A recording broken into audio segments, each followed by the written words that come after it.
तुम्हें कितनी बार बताया है, मेरे तैयार होने से पहले मेरा नाश्ता तैयार हो जाना चाहिए। शादी के 25 सालों बाद भी मुझे क्यों बार बार एक ही बात बतानी पड़ती है सुधा? तुम्हें क्या है, तुम तो आराम से घर पर रहोगी, मुझे काम पर जाना पड़ता है। तुम हो कि हमेशा बेवकूफ़ों जैसी हरकतें करती हो। अगर तुम ये जानबूझकर करती हो तो याद रखना, मुझसे बुरा कोई नहीं होगा। आज भी रमेश का पारा चढ़ा हुआ था। इन कटु शब्दों में अपना गुस्सा उतारते हुए, गीला तौलिया कुर्सी पर फेंकते हुए रमेश गुस्से से सुधा की तरफ देखने लगा। सुधा के लिए रमेश का ये बेवजह का गुस्सा कोई नई बात नहीं थी। वह महीने में 3-4 बार ऐसे ही सुधा पर बरस पड़ता था। पहले पहले सुधा उसका विरोध किया करती थी, लेकिन जब कई सालों तक रमेश में कोई बदलाव नहीं दिखा तो सुधा ने खुद को ही बदल दिया। अब रमेश को कुछ भी कहने से सुधा को कोई फर्क नहीं पड़ता था। रमेश की हर बात वो चुपचाप सिर नीचे झुकाए सुन लेती थी। शादी के पहले 5 साल तक सुधा ने पूरी कोशिश की थी कि रमेश को बदला जाए, लेकिन फालतू का गुस्सा करना और बाद में सुधा को भला बुरा कहना, यह मानो जैसे उसकी आदत बन गई थी। कोई भी वाद विवाद होता तो रमेश सीधा सुधा को बोल देता, अगर मैं तुम्हें अच्छा नहीं लगता तो क्यों नहीं चली जाती अपने मायके, क्यों रहती हो मेरे साथ? इतना सब कुछ होने के बावजूद सुधा रमेश के साथ रहती थी, क्योंकि उसे अपनी बेटी की फिक्र थी। और वह जाती भी तो कहा, अपने बूढ़े हो चुके माँ बाप को इस उम्र में परेशान करना वह नहीं चाहती थी। समाज और लोग क्या कहेंगे, ये भी तो उसे देखना था। वह इतनी पढ़ी लिखी भी तो नहीं थी कि खुद जाकर कोई नौकरी कर सके और अपना और अपनी बेटी का पालन पोषण कर सके।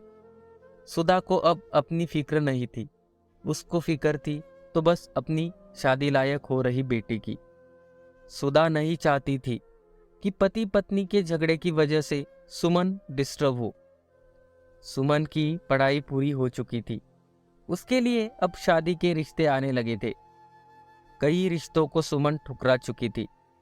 2-3 महीने बाद एक अच्छा रिश्ता आया। रिश्तेदारों और पहचान के लोगों ने भी लड़के के बहुत गुणगान किए थे। रमेश एक शाम अपनी बेटी के पास बैठकर उसे बताने लगा, सुमन बहुत अच्छा लड़का है, पढ़ा लिखा है, बड़ा घर है, बहुत अच्छी नौकरी है।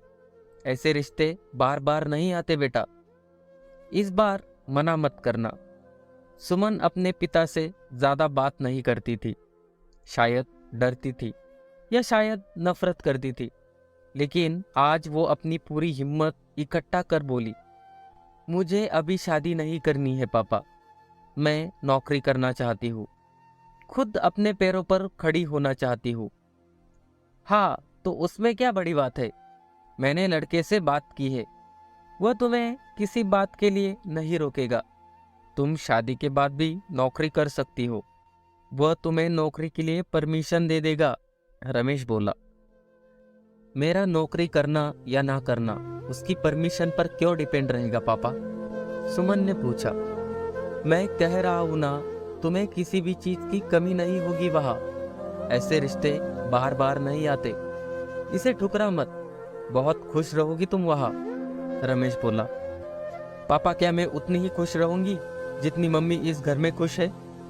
सुमन ने तंज कसते हुए कहा, आज तुम्हारी जबान कुछ ज्यादा नहीं चल रही? रमेश गुस्से से आंखें बड़ी करते हुए बोला, पापा मुझे शादी ही नहीं करनी है, क्योंकि शादी के बाद अगर वह लड़का आपके जैसे निकला तो मैं क्या करूंगी? मुझे आपके जैसा जीवन साथी नहीं चाहिए, जो बिना बात के मुझ पर हमेशा चिल्लाए। मुझे कुछ भी अपनी पसंद का लेना हो तो 10 बार सोचना पड़े, कहीं वह नाराज ना हो जाए। मेरी तबीयत कैसी भी हो उसे परवाह ना हो, रोटी थोड़ी सी मोटी बन जाए तो घर सर पर उठा ले, उसकी चेकबुक ना मिले तो भी मेरा ही दोष निकाले, और हर छोटी मोटी बात पर मुझे मायके जाने के लिए कहे। सुमन अपना दिल खाली करते हुए पापा से सब कह दिया। रमेश का गुस्सा 7वें आसमान पर था, लेकिन उसके मुंह से एक भी शब्द नहीं फूट रहा था। वो सुमन की बातें सुन रहा था। सुमन उतना ही बोलकर चुप नहीं हुई। आज पहली बार वह अपने पापा के सामने इतना कुछ बोल रही थी। पापा, आपने माँ के साथ हमेशा गलत व्यवहार किया है। आप अपने ऑफिस का गुस्सा बिना सोचे समझे माँ पर उतार देते हैं। कभी इस बात की परवाह भी नहीं करते कि उन्हें कैसा लगता होगा। आपकी बातें सुन सुन माँ ने अपना स्वाभिमान खो दिया।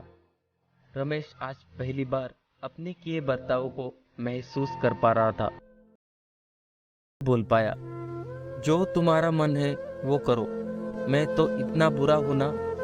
सुमन ने रमेश का हाथ पकड़ा और बोली, पापा, मुझे सिर्फ एक सवाल का जवाब दे दो। क्या आप चाहेंगी कि मेरा पति आप जैसा हो? अगर आपका जवाब हाँ है तो कर दीजिए मेरा रिश्ता आज ही, और ना है तो मुझे आत्मनिर्भर बनने दीजिए। रमेश कुछ भी ना बोल पाया और वहां से चुपचाप बाहर चला गया। आज उसे सुधा के सामने जाने में शर्म आ रही थी। चलते चलते उसकी आंखों से आंसू बह रहे थे। रमेश ने आज से अपने आप को बदलने का निश्चय किया। अगले दिन से सुधा ने अपने पति में काफी बदलाव देखा। वह सोचने लगी कि जो हिम्मत सुमन ने दिखाई है, वह हिम्मत अगर मैं पहले ही दिखा देती तो शायद आज परिस्थिति कुछ और होती। अब सुमन पढ़ लिख कर अच्छी नौकरी करने लगी थी और 3 साल बाद उसके लिए एक अच्छा रिश्ता आया। और उसकी विदाई पर रमेश बोला, बेटा, तू हमेशा खुश रहेगी क्योंकि तेरा पति तेरे बाप जैसा नहीं है। रमेश की ये बात सुनकर सुधा और सुमन की आंखों से आंसू बहने लगे।